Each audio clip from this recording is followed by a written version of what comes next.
Сәлем балалар, қалайсыздар? Бүгін сіздермен қазақ тілі 2 сынып 130 сабақ.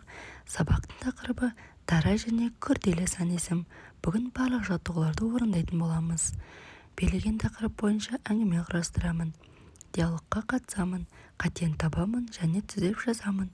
40-шы жаттығу: суреттерге қарап, балалардың қайда саяхатқа бармақшы болғанын тап. Сол жер атауларын тақырып етіп алып, әңгіме құрастырыңдар делінген балалар. Бурабай. Бурабай табиғаты көз тартар сұлулығымен, ауасының тазалығымен тартымды. Көкшетаудың Інжу, ғажап бір мекен. Қазақстанның солтүстігінде Астана мен Көкшетау қалаларының арасында орналасқан тылсым сұлулыққа толы көрікті жер.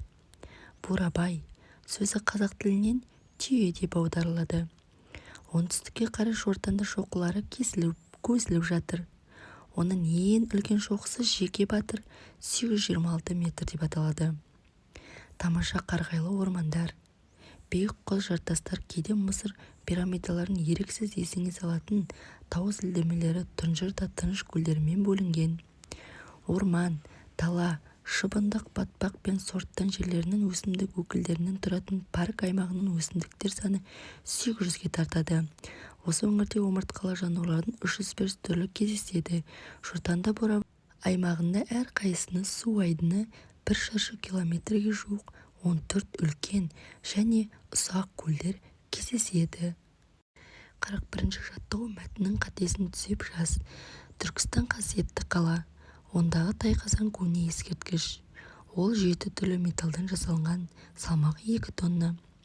Дара сан есімдер тап, олардың қай сөзбен байланысқанын анықта. Түркістан қасиетті қала. Ондағы тайқазан көне ескерткіш. Ол 7 түрлі металдан жасалған, салмағы 2 тонна. Дара сан есімдер 7 түрлі 2 тонна. 42-ші жаттығу: диалогтың сұрақтары мен жауаптарын толықтыр. Түркістан қандай қала? Түркістан қасиетті қала. Қандай кесенелер бар? Түркістанда Қожа Ахмет Яссауидің кесенесі бар.